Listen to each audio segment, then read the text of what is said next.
I had gone camping enough times in my life to feel confident about being out in the woods alone. I wasn't an expert survivalist, but I wasn't new to the outdoors either. I knew how to handle a fire, pitch a tent, and keep my food properly stored.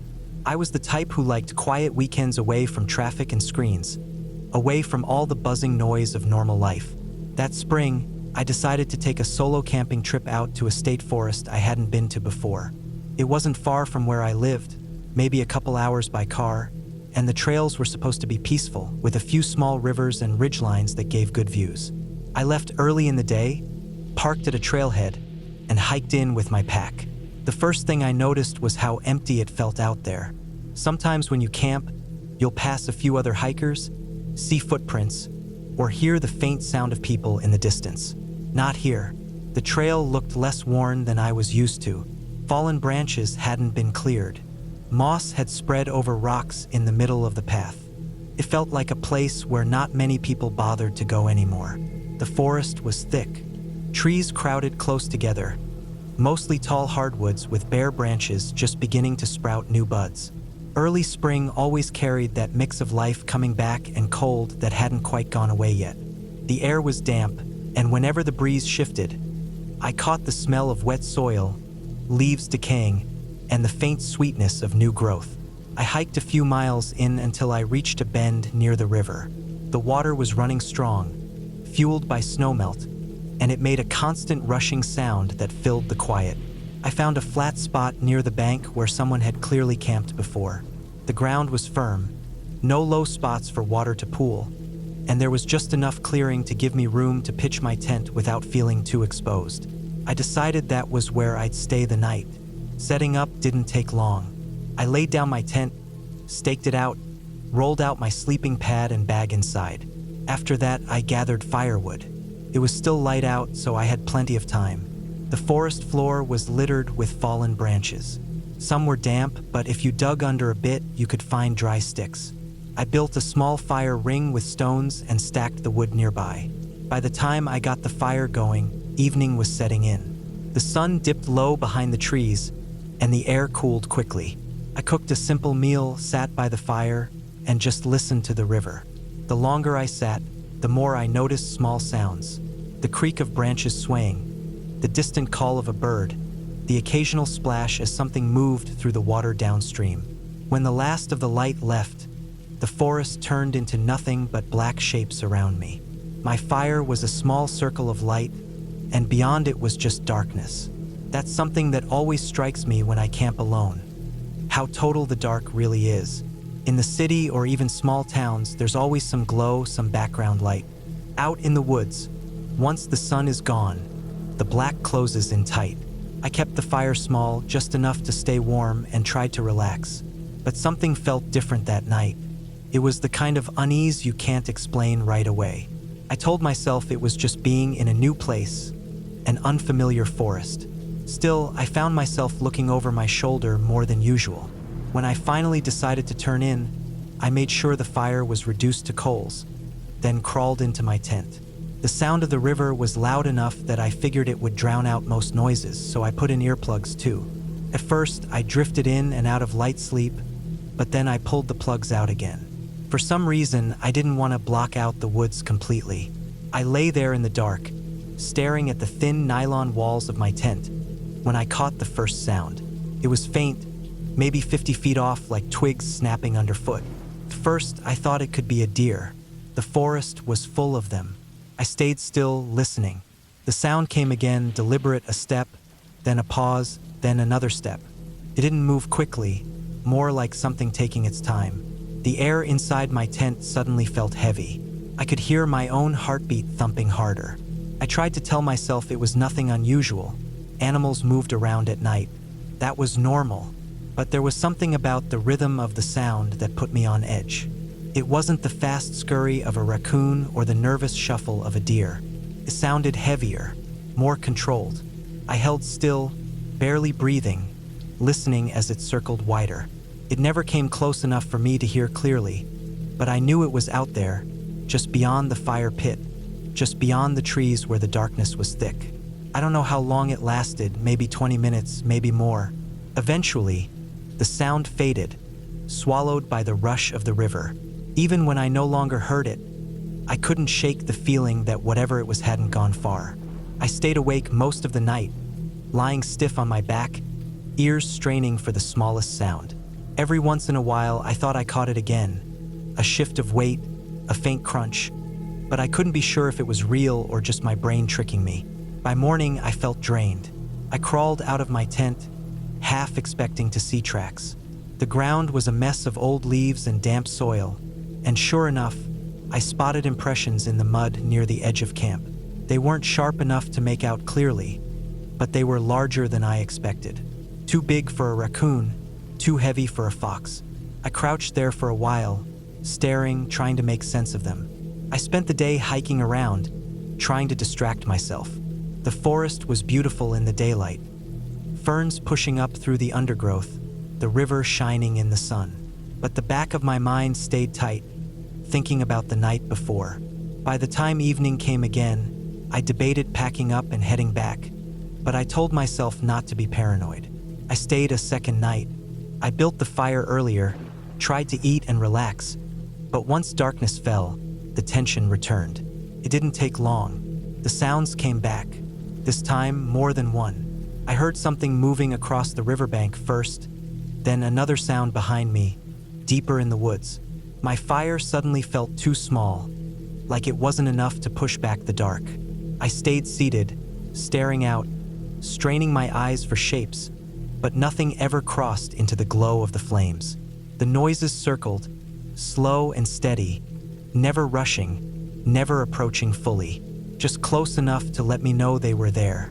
It went on for what felt like hours. My nerves were raw by the time it finally stopped. When dawn came, I didn't waste time. I packed up fast, shoved gear into my bag without much care, and doused the last of the fire. Hiking out, I felt like I was being followed the whole way. Every turn of the trail, every ridge, I kept looking over my shoulder. By the time I reached my car, I was sweaty, tired, and more shaken than I wanted to admit. I told myself maybe it was coyotes, maybe just animals curious about me. But in all my time camping, I had never felt that same pressure, that same sense of being watched. I never went back to that forest. Whenever I think about it, what sticks with me isn't the sounds themselves, but the way they moved. Never too close, never fully revealing themselves, just circling, letting me know I wasn't alone. It wasn't anything I could name, nothing I could prove, but it was enough to make me realize some places aren't meant to be camped in alone. That trip ended my solo camping for good. I had camped in a lot of places before, but nothing prepared me for what happened on the Death Canyon shelf in the Tetons. That trip burned itself into my memory not because it was the worst, but because it felt like everything dangerous that could happen in the mountains stacked itself against us in just a few days. We had gone late in the season, when most people were heading home from their summer vacations. The air was dry, the days were hot, and the trails were emptier than usual. It felt like the mountains were ours alone. That sense of isolation was thrilling at first, but it started to feel heavier as things kept going wrong. The first big moment happened when we got hit by a thunder snowstorm. I had read about them before, but never thought I would actually be inside one. It started like a normal storm, the distant growl of thunder rolling across the high ridges, the sky darkening in a way that made the peaks look sharper against the horizon. At first, I thought we might just get some rain, but within minutes the temperature dropped so fast I could see my breath. Then the snow came. It wasn't gentle or slow. It dumped down hard, thick flakes slapping against the tent fly, piling up so fast it was like watching time-lapse footage in real life. At the same time, the lightning hit all around us. I'd never felt lightning like that before. It wasn't just a flash in the distance. Each strike cracked so close the air itself seemed to rip apart, and the ground beneath me vibrated. The smell of ozone was overwhelming, sharp and metallic, filling my nose until it felt like I was breathing in electricity. We crouched low inside the tent, knees pressed into the cold ground, trying to keep as little contact with the earth as possible. It felt ridiculous, sitting on our sleeping pads, curling ourselves up like awkward animals, but the alternative was being the tallest thing on that exposed shelf of land. I kept thinking about the metal stakes holding down our tent, how they must have been glowing like little beacons to the storm above. The storm didn't let up quickly. For what felt like hours, the flashes came every few seconds, lighting up the walls of the tent so bright it looked like midday each time. I couldn't tell if my body was shaking from cold or from fear, maybe both. When it finally eased, I unzipped the fly and was nearly blinded by the whiteness outside. My first thought was fire. Some giant wall of flame had consumed the forest below, reflecting orange light against the clouds. But when my eyes adjusted, I saw it was snow, for inches of it, thick and heavy, blanketing the ground. It had fallen in less than half an hour. We shoveled it away from the tent with our bare hands just to keep the fly from collapsing in. By morning, the snow was already melting, leaving everything soaking wet, but the image of that night, the lightning, the smell of burning air, the snow piling up in silence while thunder cracked overhead, stuck with me. That alone would have been enough to call it a wild trip, but the mountains weren't done with us. A few days later, we were working our way toward a pass above tree line. It was hot, the kind of dry heat that makes your tongue stick to the roof of your mouth no matter how much water you drink. The sun reflected off the rocks, baking us as we climbed. Clouds began to build in the distance, the kind of puffy white that doesn't look threatening at first, but can turn mean fast in the high country. My husband saw them and panicked. He had more weight in his pack than I did, and the heat was getting to him, but he pushed hard. Too hard. He wanted us over that pass before the lightning came. I understood the fear. Being the highest thing around on bare rock when a storm rolls in is a nightmare, but I could see he was draining himself with every step. Sweat poured off his face. His pace turned into a stumble, and then he admitted he was out of water. The problem was, every stream we passed on the map was bone dry in reality. The whole area was parched from the long summer, and what should have been trickles of cold runoff were nothing but dusty scars in the dirt. He grew dizzy, moving slower, swaying a little each time he stopped. Finally, he had to sit down. I made the call to leave him there with our packs and push ahead for water. It was only about a mile to where a bold blue line showed on the map, a larger stream that looked more permanent. That mile was one of the longest of my life. Every minute I was away from him, I imagined him passing out, sliding off the trail, or worse.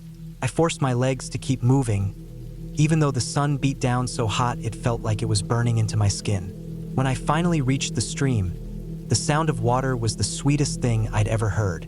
I knelt down, pulled out the filter, and dipped into the flow. The water was icy, running fast enough to make me trust it was clean, though I still filtered every drop. My hands shook with relief as I filled bottle after bottle. Then, out of the corner of my eye, I saw movement. Across the stream, maybe 20 feet away, a small brown head lifted from the grass. A cub, then another, and another. 3 little faces watching me with curious dark eyes. My stomach dropped as the reality hit. If there were cubs, their mother was close. And sure enough, a larger shape rose behind them. The grizzly's head was massive, her shoulders thick with muscle, her fur dark and shining in the sunlight. She had been lying in the grass the whole time, hidden, and now she was standing, watching me. Everything I'd ever read about bear encounters flashed through my mind in an instant. I forced myself to stand tall, my heart hammering so loud I could hear it in my ears. I spoke out loud, steady and calm, even though my mouth was dry as sand. I waved my arms slowly, making myself look bigger, and backed up just enough to give her space. She huffed once, a deep sound that made my chest tighten, and took a step forward. My body screamed at me to run, but I knew that was the worst thing I could do. So I stayed, making noise, keeping my eyes on her but not staring directly into them. She stood there for what felt like forever, head swaying, deciding if I was a threat. Finally, she nudged her cubs, turned, and led them back into the brush. I didn't breathe until they were gone. My whole body sagged with the release of tension, but I knew I couldn't collapse there. I still had to get the water back to him. When I returned, he was pale and slumped against a rock, but he was awake. I handed him the bottle with shaking hands, and he drank so fast I had to remind him to slow down. We sat there for a long time, just letting him recover, the air heavy with silence.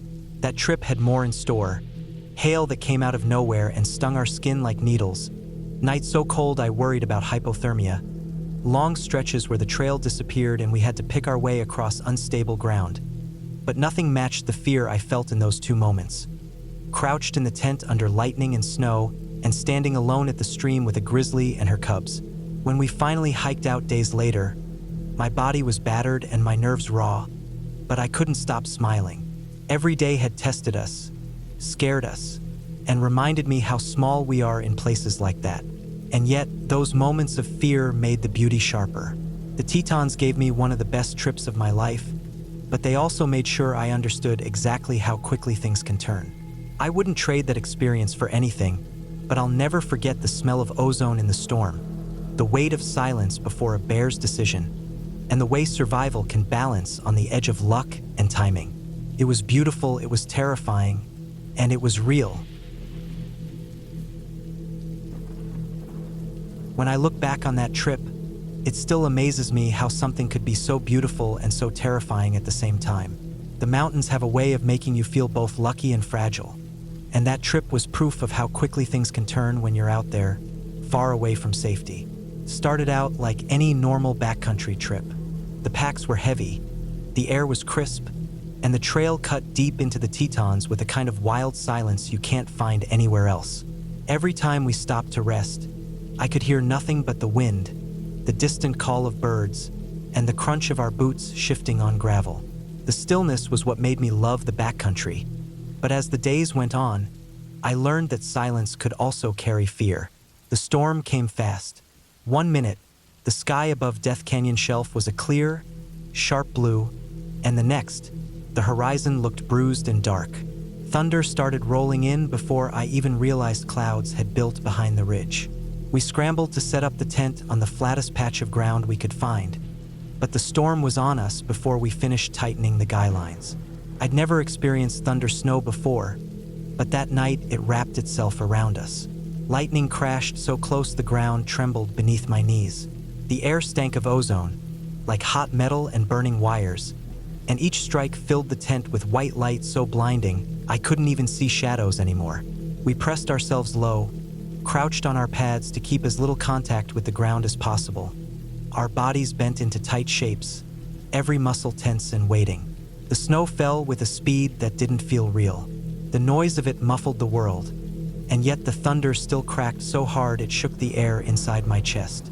When I finally unzipped the tent, the world outside was unrecognizable. For inches of snow had buried the meadow in less than half an hour, and everything was glowing with a cold brightness, like a world reset. For a moment I thought the forest was on fire, because the light outside was so unnatural.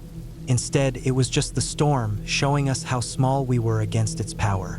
That night burned itself into me, but it wasn't the last time the mountains reminded us of our size. Later in the trip, we faced something just as dangerous, though in a quieter way. We had been hiking for hours under a sun that felt hotter than it should have been at that elevation. The sky was empty of clouds at first, but by midday, little towers of white began to build on the horizon. My husband grew nervous at the sight of them, worried about being caught in another lightning storm above tree line. His response was to speed up, to push harder, as if the faster we moved, the safer we would be. I could see the strain in every step, his heavier pack dragging his shoulders down, sweat soaking through his shirt. The heat was unrelenting, the air so dry it scraped at the inside of my mouth. When he told me he was out of water, I realized just how quickly the situation had shifted. On the map, streams cut across the trail every mile or so, but when we reached them, they were nothing but dry gullies, cracked earth where water should have been. The summer had been long and hot, and everything was parched. His face grew pale, his steps uneven. He swayed once and caught himself against a rock. I knew then that he couldn't keep going without help. I left him there, sitting with his back against the pack, his head lowered. I hated walking away, even just for a mile, but it was the only choice. The map showed a larger stream ahead, a blue line that looked bold enough to still be flowing. I moved as quickly as I could, heart pounding harder with every empty drainage I passed.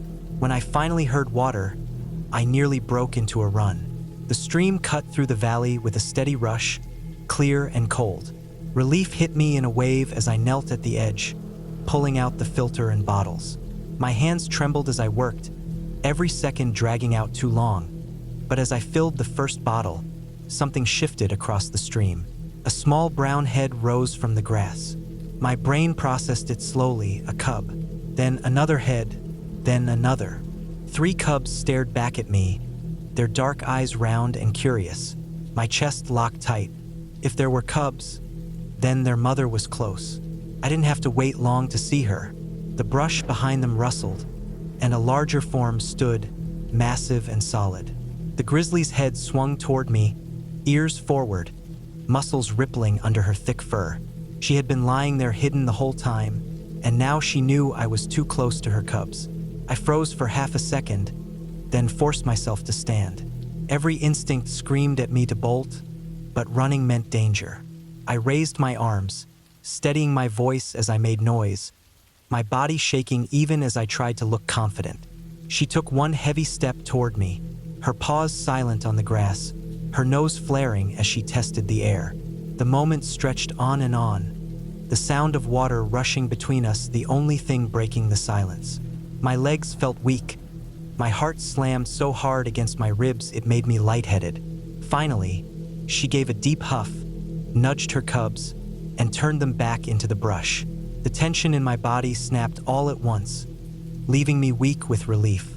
I filled the bottles as quickly as I could, scanning the trees every second, then forced myself to walk, not run, back to where I had left him. He was slumped but awake, his skin pale and dry. When I handed him the water, he drank in small sips, slowly regaining color. I sat there beside him, the fear still pulsing in my chest, grateful I had made it back in time. The rest of the trip wasn't much easier. We got caught in a sudden hailstorm that battered our shoulders and backs with ice so hard it left welts. One night dropped so cold we spent hours curled deep in our bags, teeth chattering, our breath forming clouds inside the tent.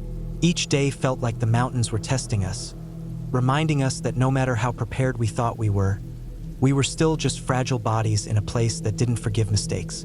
When we finally hiked out, stepping back onto the trailhead dirt where the car waited, I felt like I had lived a month in those few days. My body ached, my skin was burned and bruised, and yet I couldn't stop smiling. Every terrifying moment, the lightning that shook the earth, the bear that watched me from across the water, the desperate miles under the heat, had shown me something I hadn't felt so sharply before. The line between danger and survival is thinner than I ever imagined. That trip was the best I'd ever been on, not because it was easy or safe, but because it was real. Every step, every storm, every close call carved itself into me. I came out of those mountains exhausted and grateful, knowing I had been tested and knowing I would never forget the smell of ozone in a storm, the sight of cubs lifting their heads in the grass, and the weight of responsibility when the person I loved most needed me to act. It was terrifying, it was exhausting, and it was the kind of trip that stays with you for life. I've done a lot of hiking and camping in my life, and I've had a few close calls that made me respect the outdoors more than I ever thought I could. But nothing compares to the time I nearly disappeared into the ground in Palo Duro Canyon. It wasn't a storm or an animal or even a bad fall on a trail. It was the earth itself opening under me. I had wandered several miles off the marked path that day. The canyon stretches out wide and barren, painted in red clay and striped layers of rock that look ancient and timeless. I'd always loved how empty it felt out there, like walking on another planet. The air was still, the sun heavy, and the landscape quiet except for the crunch of my boots against the brittle ground. It wasn't a smart choice going so far off trail, but curiosity always pulled me in directions I couldn't resist. I told myself I would be careful, that I would retrace my steps. I had my pack, my water, and the rest of the day to explore. The ground in that part of the canyon is deceptive. It looks solid from a distance, but up close it's nothing but fragile clay, loose gravel, and rock that's been hollowed and eaten away by centuries of erosion. There are strange formations everywhere. Shallow caves, overhangs, and narrow cracks that twist down into the earth. I'd always found them fascinating, little reminders of how unstable everything really was. I was crossing a slope of hard-packed clay when it happened. 1 second I was upright, and the next the earth gave way beneath my weight. There was no warning, no sound, just a sudden drop. My stomach lurched as I fell, sliding into a narrow chute that seemed to swallow me whole. The clay was dry and crumbling, breaking apart under my hands as I clawed for anything to hold. My boots scraped against the walls, but the slope was too steep and smooth to stop me. I felt my pack catch between the walls, jerking me hard and pinning me in place.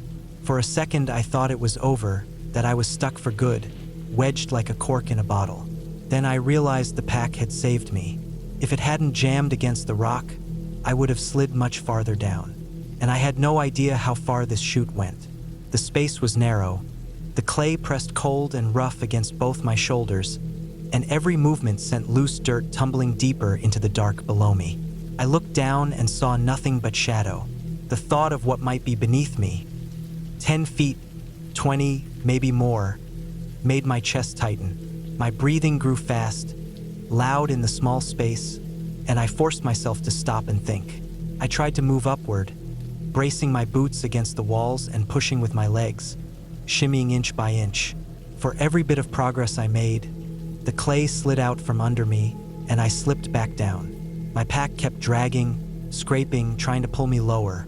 It felt like the canyon itself was trying to take me. My arms shook with effort as I pressed outward against the walls. The space was just tight enough that I could wedge myself and push. I shifted my pack upward an inch at a time, trying not to lose my balance. My gloves were covered in red dust, my fingernails packed with clay, my body sweating despite the coolness of the chute. At one point, I lost my footing. Both boots slid at once, and I dropped several inches, my body jolting as the pack slammed me against the walls again. For a terrifying second, I thought I was gone, that I would keep sliding until the chute spat me out into some cavern far below, a place no one would ever find me. I gritted my teeth, shoved with every bit of strength I had left, and jammed myself tighter against the sides. My knees ached, my hips throbbed from the strain, but slowly, I inched upward. The light above me was thin, just a slice of the desert sky, but I fixed my eyes on it and refused to look down again. My breaths came out in short bursts, the clay dust choking in my throat, but I kept climbing, sliding back, climbing again. I don't know how long it took. Minutes stretched into what felt like hours, but eventually I reached the lip. I threw one arm over, then another, dragging myself out onto the flat ground. I lay there on my stomach, face in the dirt, shaking all over. The canyon stretched out around me, silent as ever, like nothing had happened. But the chute was still there behind me, dark and waiting. I crawled backward until I was several feet away, then finally sat up, my body trembling from the effort.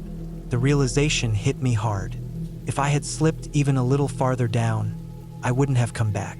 The canyon was already remote, but I was miles off trail in a place no one else would have wandered. Even if someone had come looking, they wouldn't have found me. My pack had been both the danger and the savior, trapping me, but also keeping me from sliding too far. When I finally made it back to camp, I couldn't shake the image of that narrow space, the red walls pressing against me, the endless drop below. I told my wife what had happened and tried to take her back to see it the next day, but I couldn't find it.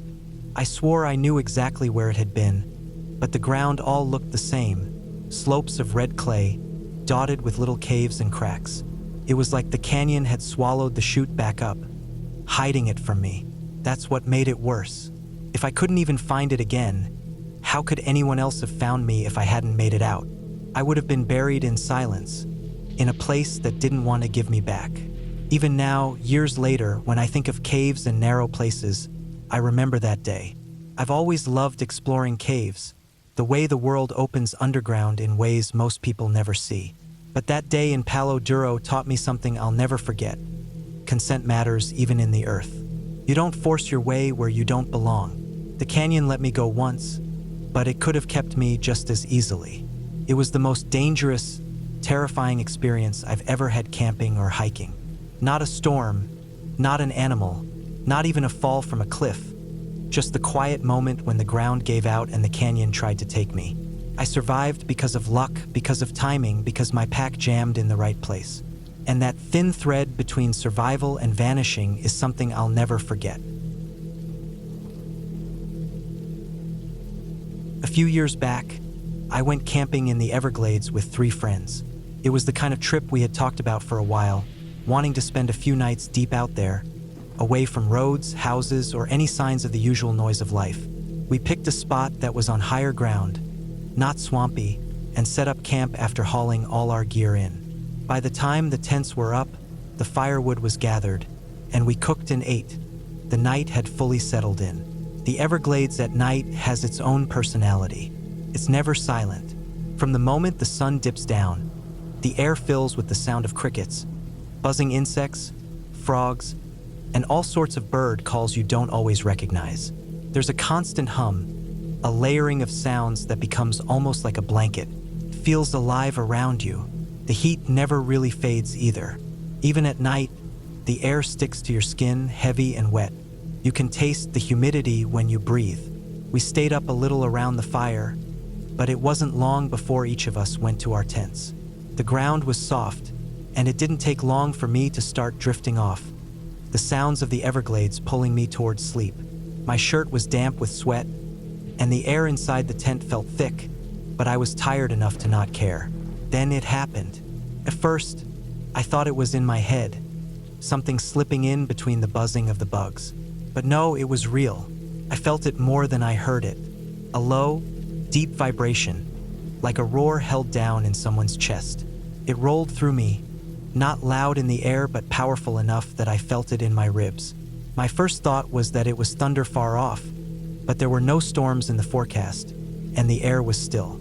As soon as that sound came, everything else in the swamp stopped. It wasn't gradual. It was instant. One moment, the air was alive, and the next, it was dead quiet. The silence was heavy, pressing in from all sides, that more than the sound itself made my skin crawl.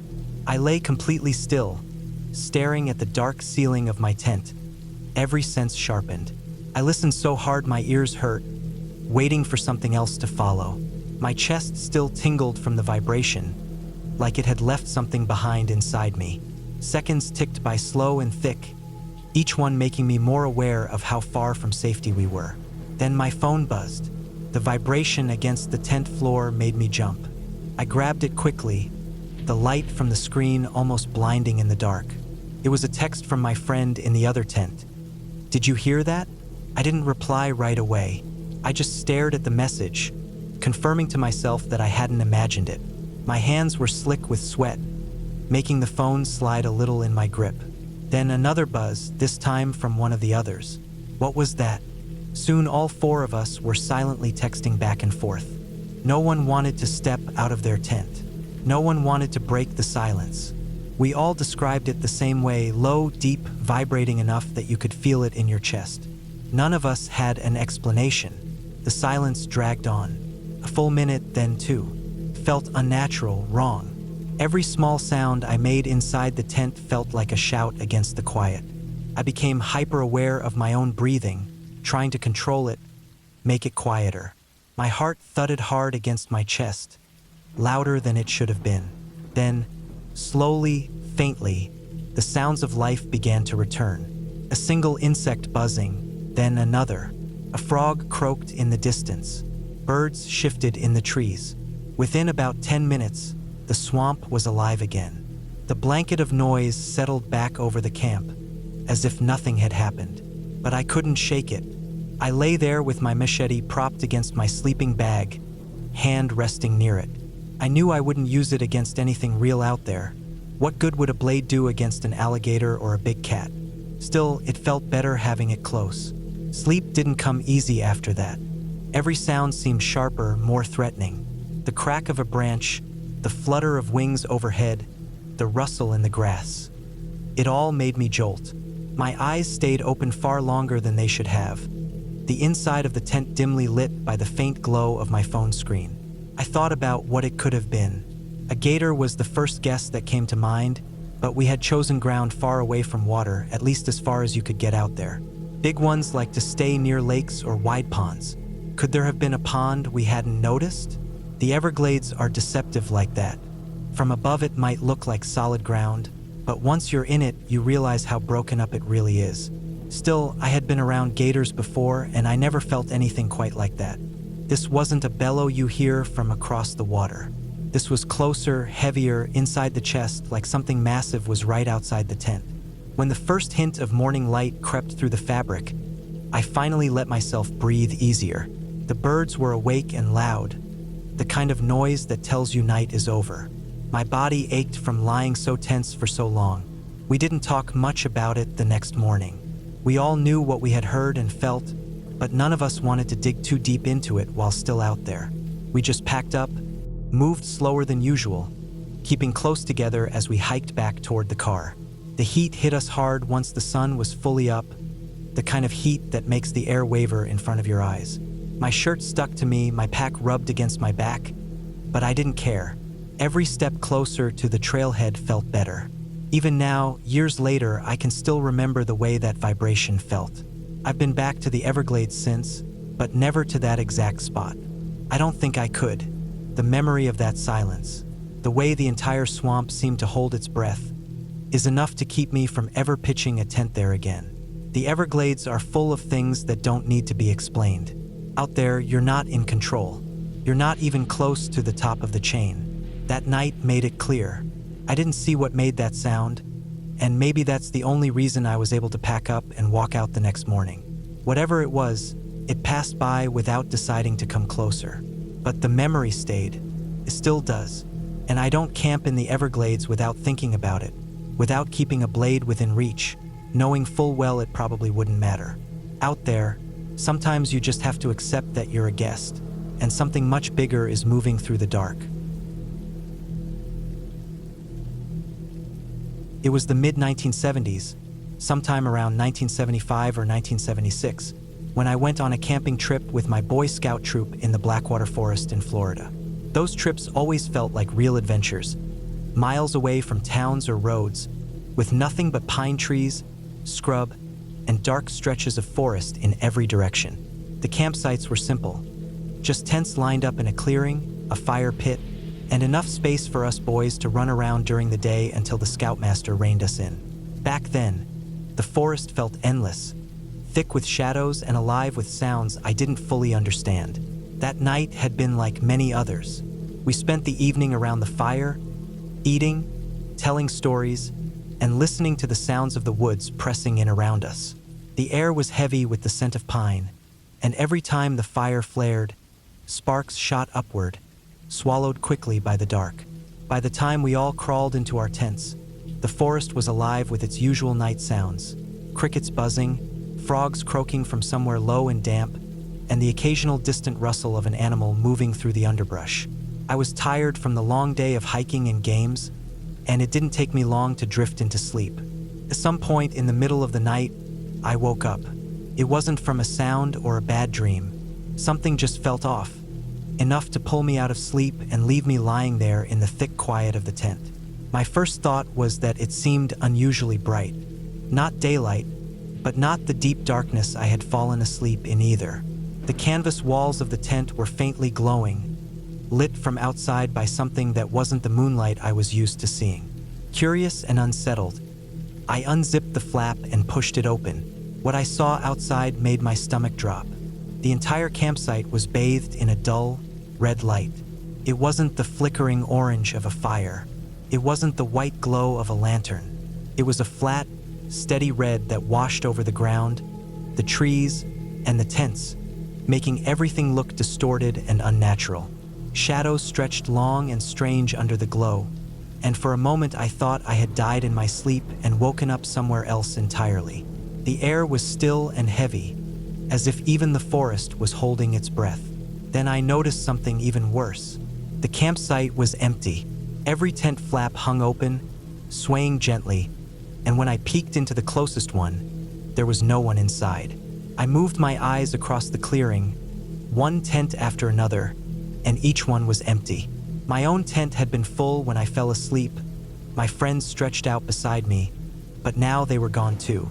The red light, the silent trees, and the empty camp made me feel like the ground had dropped out beneath me. Somewhere in the distance, coyotes began to howl. Their voices carried on the night air, long and thin, weaving through the trees. The sound wasn't unusual for the forest, but paired with the red light and the emptiness of camp, it cut right through me. My chest tightened and my legs felt like they might give out. I stood frozen in the tent opening, staring at a campsite that no longer felt real. Fear pressed down on me in waves. My mind raced, trying to make sense of what I was seeing, but no explanation came. In that moment, I was sure I had died. I thought maybe I had passed in my sleep, and this red-lit world was what came after. I was certain I had been left behind while everyone else had gone on, and I was alone in some version of hell. My throat felt dry, my hands shook, and my heart beat so hard I thought it might burst through my chest. I couldn't bring myself to step fully outside. Instead, I pulled the flap closed and went back into my tent.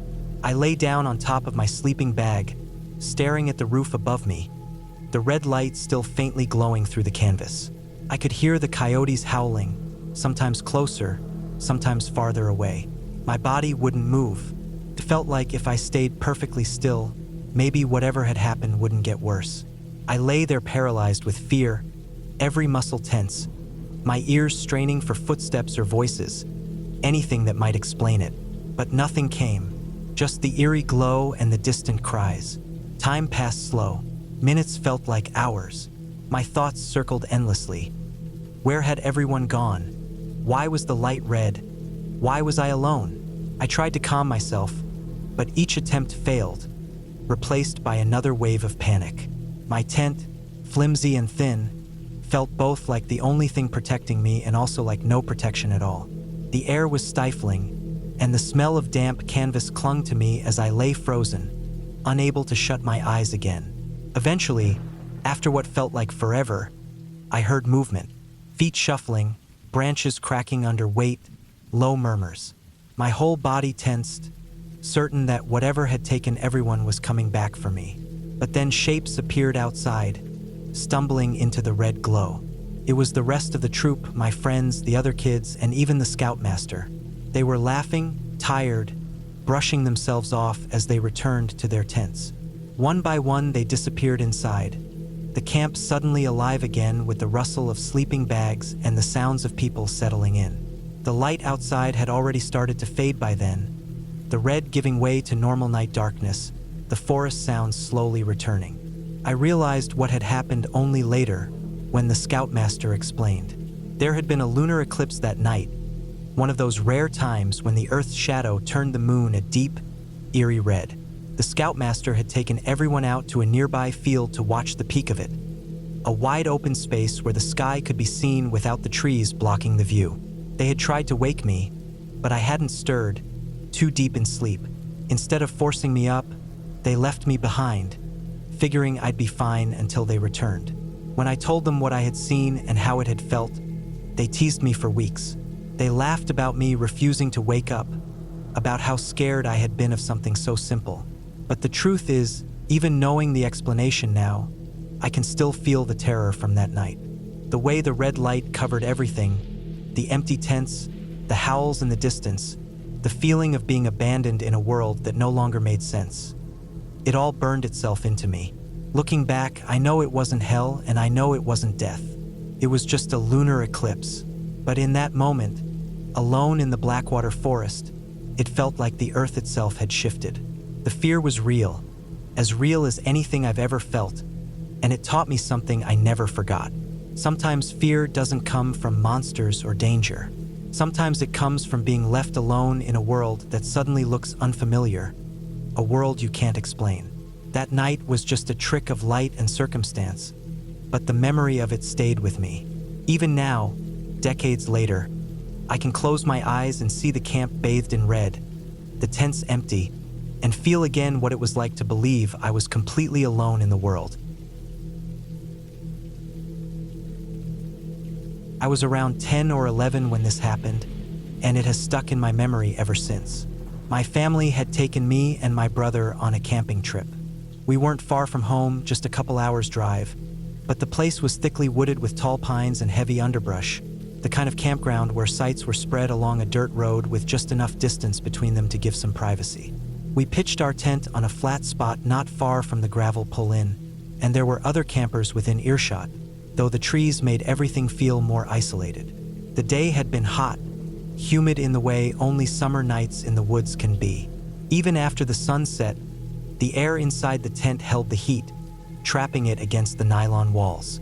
I was crammed in with my brother, both of us on thin sleeping bags spread across the ground. By the time everyone else was asleep, I was still tossing and turning, sweat sticking to my shirt, unable to find a comfortable spot. The air was heavy, and the little mesh window on the tent wasn't enough to move it. It must have been 1 or 2 in the morning when I first noticed it. At first it was so faint I thought I imagined it, like a tiny whimper carried on the breeze. I lay still, straining my ears. I told myself it was probably an animal out in the woods. There were raccoons and stray dogs that sometimes came through campsites. I wanted to dismiss it as that, but the sound came again, this time clearer. A soft, trembling whimper. I remember my heart picking up. Something about it sounded too human, too much like a child's cry. I kept my eyes on the dark nylon roof of the tent and told myself I was tired, that I was half dreaming. I shifted on my sleeping bag, trying to bury my head in the pillow, but the sound didn't go away. It grew. It didn't move closer or farther, it just grew louder.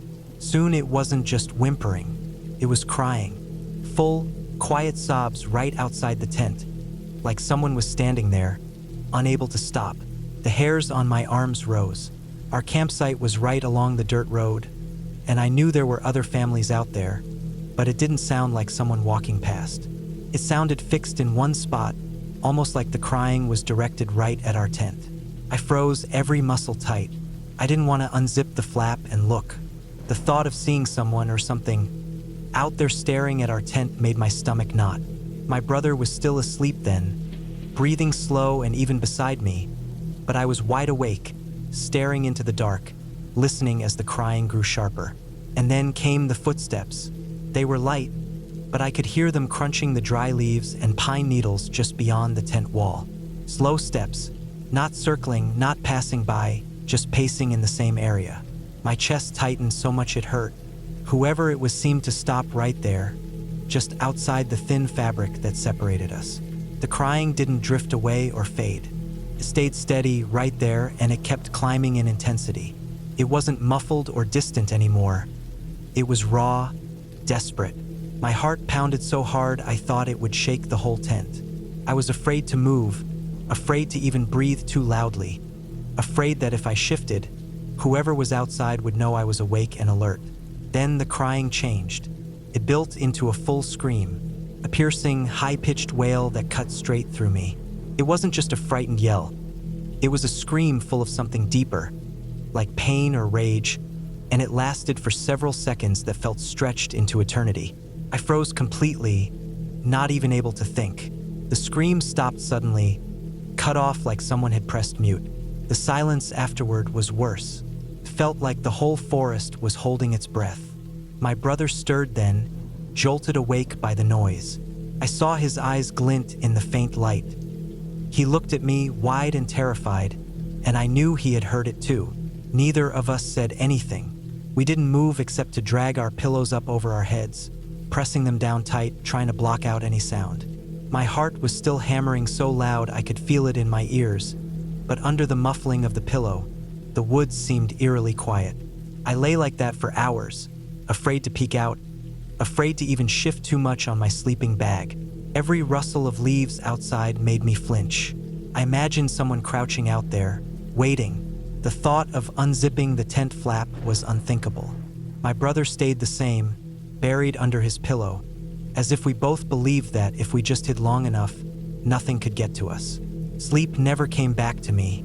The night dragged on endlessly, the silence pressing in. I kept waiting for the sound to return, for more footsteps, for that scream again, but it never came. It was just long, awful silence, broken only by the occasional chirp of a night insect or the faint creak of trees in the breeze. When the first light of dawn seeped into the tent, I finally dared to breathe easier. I unburied my head and listened, but everything outside was normal again. Birds were starting to call. A soft breeze moved through the branches, and the world felt alive again instead of hostile and suffocating. We got up later that morning when the rest of the family stirred. The daylight made the whole campsite feel ordinary, almost cheerful. There was no sign of anything strange. The ground around our tent looked the same as it had before, covered in pine needles and leaves. I scanned it, searching for footprints, but I didn't see anything that stood out. My brother and I didn't say a word about it. We didn't have to. I knew he had heard what I did, and he knew I had heard it too. We left later that morning, packing up the tent and loading the car. I remember the relief I felt as the tires crunched down the gravel road, leaving that campground behind. I kept glancing back at the line of trees, half expecting to see something standing there watching us go. Even now, thinking about it as an adult, I can't explain it. I've run through every possibility in my head. Maybe it was another camper, though why someone's child would be outside screaming at 2 in the morning alone doesn't make sense. Maybe it was a prank, but the way the crying grew louder without moving, the way it built into that scream, it felt too real, too raw to be someone playing around. Whatever it was, I know what I heard, and I know I wasn't alone in hearing it. That night, at 10 or 11 years old, lying in a hot tent with only thin fabric between me and the darkness, I felt a kind of fear that I've never shaken off completely. And the worst part is that silence afterward. That silence still sits heavy in my memory, heavier than the scream itself, like whoever or whatever it was simply stopped because it wanted to, not because it had to. That's why I was glad we left the next morning. I don't think I could have managed another night in that tent, waiting for the crying to start again. It's one thing to hear something out in the woods. It's another when it feels like it's meant for you, directed right at your tent, and then disappears without reason. That trip was supposed to be just another family outing, but that night changed the way I looked at the woods. I still remember lying there, clutching my pillow, convinced that something stood just outside, watching, waiting, and that feeling has never left me.